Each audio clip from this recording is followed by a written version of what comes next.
Welcome to साथ शिक्षा। I am Sumit सानू। इस वोकैबाइट में हम ऐसे वोकैबुलरी डिस्कस करेंगे जो सभी कॉम्पिटिटिव एग्जामिनेशंस के लिए इंपॉर्टेंट है और आपको इससे स्पोकन इंग्लिश में भी हेल्प मिलेगी। वोकैबुलरीज 3 कैटेगरीज में होंगी। फर्स्ट, जनरल वोकैबुलरीज जो आपके एग्जाम्स में सिनोनिम्स, एंटोनिम्स एंड मिसस्पेल्ड के रूप में आते हैं। Second, one word substitution and third, idioms and phrases. हर एक वोकैबुलरी का मैं इंग्लिश और हिंदी दोनों में मीनिंग बताऊंगा। इन वोकैबुलरीज को मैं सेंटेंस में यूज करके भी दिखाऊंगा, जिससे आप इनकी मीनिंग अच्छे से समझ पाएंगे और आपको रटने की आवश्यकता नहीं पड़ेगी। तो आप इस वीडियो को लास्ट तक देखिए। वीडियो के लास्ट में मैं आपसे एक क्वेश्चन पूछूंगा जिसका जवाब आपको कमेंट बॉक्स में देना है। तो इस वोकैबाइट के पीडीएफ का लिंक मैंने वीडियो की डिस्क्रिप्शन में दे दिया है, तो उस लिंक पर क्लिक करके आप पीडीएफ ओपन कर सकते हैं। तो चलिए स्टार्ट करते हैं। First word is taciturn. TACITURN। Taciturn means reserved and uncommunicative, one who speaks little, मतलब जो बहुत कम बोलता है, मितभाषी। सेंटेंस में देखिए, he is a taciturn and he will speak only when there is a need. वो मितभाषी है और जब ज़रूरत पड़ेगी तभी वो बोलता है। By nature doctor Madhu is a taciturn women who keeps her thought to herself. स्वभाव से डॉक्टर मधु मितभाषी महिला हैं जो अपने विचार, अपनी भावनाओं को अपने तक ही रखती हैं, दूसरों से शेयर नहीं करती हैं। तो टैसीटर्न का मतलब हो गया मितभाषी, जो बहुत कम बोलता है। नेक्स्ट देखिए, mitigate. MITIGATE। Mitigate means to make less severe और लेस पेनफुल, मतलब किसी चीज़ की तीव्रता को कम करना। जैसे मिटिगेट है पेन, दर्द को कम करना। सेंटेंस में देखिए, the doctor gave me pills to mitigate the pain. Doctor ने दर्द कम करने के लिए मुझे गोलियां दी। A workshop has been organised in school campus in order to mitigate stress among students. यहाँ पर देखिए एक इडियम आया है, इन ऑर्डर टू। ये मैं आगे कभी डिस्कस करूँगा। इसका मतलब होता है कुछ करने के उद्देश्य से, कुछ करने के पर्पस से। तो a workshop has been organised in school campus in order to mitigate stress among students. छात्रों में तनाव को कम करने के उद्देश्य से स्कूल कैंपस में एक वर्कशॉप का आयोजन किया गया है। तो मिटिगेट का मतलब हो गया किसी चीज़ की सीवियरिटी को कम करना, तीव्रता को कम करना। नेक्स्ट देखिए, एग्रेवेट। AGGRAVATE।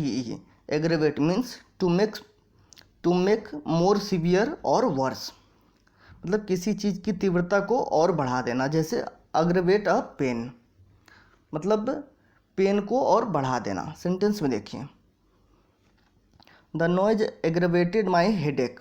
शोरगुल की वजह से मेरा सिर दर्द और बढ़ गया। एयर पॉल्यूशन में एग्रेवेट अ चाइल्ड्स अस्थमा। वायु प्रदूषण के कारण बच्चे का अस्थमा बढ़ सकता है। तो एग्रेवेट का मतलब हो गया किसी चीज़ की सीवियरिटी बढ़ जाना, किसी चीज़ की तीव्रता बढ़ जाना। अच्छा, इससे पहले आपने एक वर्ड देखा मिटिगेट, उसका मतलब था सीवियरिटी कम हो जाना, पेन कम हो जाना। और एग्रेवेट का मतलब है सीवियरिटी बढ़ जाना, पेन बढ़ जाना। तो देखिए दोनों एक दूसरे के एंटोनिम हो गए, मतलब मिटिगेट और एग्रेवेट एक दोनों के एंटोनिम हो गए। नेक्स्ट देखिए, predicament. PREDICAMENT। Predicament means a difficult, unpleasant और embarrassing situation from which extrication is difficult, मतलब ऐसी मुश्किल परिस्थिति जिससे बाहर निकलना कठिन हो। सेंटेंस में देखिए, farmers find themselves in a predicament when they borrow money for agriculture and can't pay it back because of poor production. किसान खुद को उस समय मुसीबत में पाते हैं जब वो खेती करने के लिए कर्जा तो ले लेते हैं, लेकिन फसल अच्छी नहीं होने के कारण उसको चुका नहीं पाते हैं, तो उस समय वो बहुत मुसीबत में पड़ जाते हैं। She hasn't realised her predicament yet. उसने अभी तक अपने मुसीबत का एहसास नहीं हुआ है, उसे अपने मुसीबत का एहसास अभी तक नहीं हुआ है। तो प्रीडिकमेंट का मतलब ऐसी कोई मुसीबत, ऐसी कोई कठिन परिस्थिति, ऐसी कोई ख़राब परिस्थिति जिससे बाहर निकलना मुश्किल हो। नेक्स्ट देखिए, पोम्पस। POMPOUS। पोम्पस मीन्स हैविंग और एग्जिबिटिंग सेल्फ इम्पोर्टेंस, मतलब ऐसा व्यक्ति जो खुद को दूसरों से ज़्यादा इम्पोर्टेंट समझता है। वो एक दम्भी स्वभाव होना, अहंकारी स्वभाव होना। जैसे अ पोम्पस रिच मैन, एक दम्भी अमीर आदमी। जैसे सेंटेंस में देखिए, he is a pompous man who thinks he should never wait in line for anything. वो एक अहंकारी व्यक्ति जो ये सोचता है कि उसे कभी भी किसी चीज़ के इंतज़ार करने के लिए लाइन में नहीं लगना चाहिए। अच्छा, पोम्पस का एक और मीनिंग होता है, वो देखिए, हाईली डेकोरेटेड और फुल ऑफ स्प्लेंडर। मतलब कोई भी चीज़ जो बहुत शानदार हो, आडंबर हो, बहुत ज़्यादा सजा हुआ हो, तड़क भड़क वाला हो। जैसे अ पोम्पस सेरेमनी, कोई आयोजन हुआ, बहुत तड़क भड़क वाला है, बहुत ज़्यादा खर्चा हुआ उसमें, बहुत सजावट है, बहुत लाइटिंग है। सेंटेंस में देखिए, he threw a pompous party at his residence. उसने अपने निवास स्थान पर एक बहुत ही शानदार पार्टी का आयोजन किया। मतलब तड़क भड़क वाला पार्टी का आयोजन किया, बहुत ज़्यादा लाइटिंग उसमें है, बहुत ज़्यादा तड़क भड़क है। तो पोम्पस का दो मीनिंग है यहाँ पर। पोम्पस का एक मीनिंग हो गया कोई अहंकारी दम्भी व्यक्ति जो दूसरों को नीचा समझता है, खुद को दूसरों से ज़्यादा इंपॉर्टेंट समझता है। और पोम्पस का दूसरा मीनिंग है कोई चीज़ बहुत शानदार, बहुत ज़्यादा डेकोरेटेड, तड़क भड़क वाला। नेक्स्ट देखिए, अब वन वर्ड करते हैं कुछ।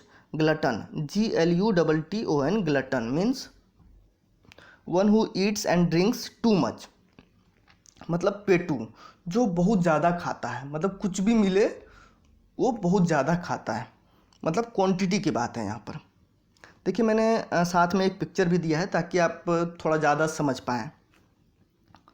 अच्छा, ग्लूटन का एक सिनोनिम है गौरमांड, उसको आप याद रखिएगा कि गवर्नमेंट का मतलब भी वही होता है, पेटू जो बहुत ज़्यादा खाता है। Next is epicure, EPICURE। Epicure means one who enjoys fine food and drinks. मतलब ऐसा व्यक्ति जो स्वादिष्ट खाना खाने का शौकीन हो, अच्छा खाना खाने का शौकीन हो, वो अच्छा अच्छा खाना खोजता रहता है। तो एपिक्योर का एक सिनोनिम है एपिक्यूरियन, इसको भी आप याद रखिए। Next is gourmet, GOURMET, gourmet means a connoisseur of good food and drink. यहाँ पर एक वर्ड आया है कोनसर, ये हमने पहले डिस्कस किया हुआ है। कोनसर का मतलब होता है ऐसा कोई व्यक्ति जो किसी फील्ड या किसी सब्जेक्ट में बहुत ज़्यादा अच्छा जानकारी रखता है, उस फील्ड में बहुत ज़्यादा इंटरेस्ट है उसको, उस फील्ड की बारीकियों को जानता है वो। तो यहाँ पर देखिए, a connoisseur of good food and drink, मतलब गोरमे ऐसा व्यक्ति होता है जिसको अच्छा भोजन और अच्छा ड्रिंक के बारे में बहुत ज़्यादा जानकारी होता है, उसकी बारीकियों को जानता है, उसमें बहुत ज़्यादा इंटरेस्ट है। तो यहाँ पर फूड से रिलेटेड 3 वर्ड हमने देखे, एक ग्लटन, एक एपिक्योर और तीसरा गोरमे। ये तीनों एक जैसे वर्ड हैं, कई बार कन्फ्यूजन होता है, तो इसको ऐसे याद रखिए आप। जो ग्लटन होता है वो बहुत ज़्यादा खाना खाता है, उसको कुछ भी मिल जाए, मतलब वो पेट भरता है, तो पेट से रिलेटेड है। दूसरा है एपिक्योर, वो जीभ से रिलेटेड याद रखिए आप कि वो ज़्यादा नहीं खाता है लेकिन अच्छा अच्छा चीज़ खाएगा जो तो बहुत टेस्टी लगता है। और तीसरा है गोरमे, इसको आप दिमाग से याद रखिए, मतलब उस व्यक्ति को खाने पीने की चीज़ों के बारे में बहुत ज़्यादा नॉलेज होता है, खाने पीने की चीज़ों के बारे में बारीकियों को जानता है। तो इन तीनों वर्ड को आप एक साथ याद रखिए। अब देखते हैं idioms. Stone's throw means a short distance, इसको आप शाब्दिक अर्थ से याद रखिए, ज़्यादा याद रहेगा। स्टोन्स थ्रो, एक स्टोन हमने फेंका, कहाँ जाकर गिरेगा, थोड़ी दूर पर जाकर गिरेगा, तो इसका मतलब यही है। सेंटेंस पे देखिए, my office is stone's throw away from my home. मेरा ऑफिस मेरे घर से थोड़ी ही दूर पर स्थित है। In our city the airport and railway station are at a stone's throw from each other. हमारे शहर में एयरपोर्ट और रेलवे स्टेशन दोनों एक दूसरे से थोड़ी ही दूर पर स्थित है। तो स्टोन्स थ्रो का मतलब हो गया थोड़ी दूरी। एट अ स्टोन्स थ्रो मतलब थोड़ी दूरी पर स्थित। नेक्स्ट देखिए, एट डैगर्स ड्रॉन, इसको भी आप शाब्दिक अर्थ से याद रखिए।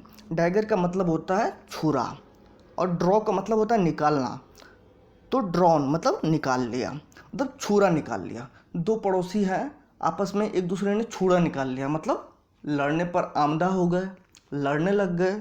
तो डैगर्स ड्रॉन का ये मतलब है to be hostile with each other, to be angry with each other, मतलब एक दूसरे से गुस्सा हो जाना और लड़ने लगना, मतलब एक दूसरे के प्रति शत्रुतापूर्ण भाव हो जाना। सेंटेंस में देखिए, the two neighbours were at daggers drawn because of fight between their kids, बच्चों में झगड़े की वजह से वो दोनों पड़ोसी आपस में लड़ने लगे और उनके बीच शत्रुतापूर्ण भावना हो गई, मतलब शत्रुतापूर्ण रिश्ता हो गया। The couple are always at daggers drawn, कोई दंपति है पति पत्नी, वो दोनों हमेशा आपस में लड़ते रहते हैं, मतलब बनती नहीं है, उन दोनों में 36 का आंकड़ा रहता है। तो डैगर्स ड्रॉन का एट डैगर्स ड्रॉन का मतलब हो गया 36 का आंकड़ा रहना, मतलब हॉस्टाइल रिलेशनशिप होना दो लोगों के बीच।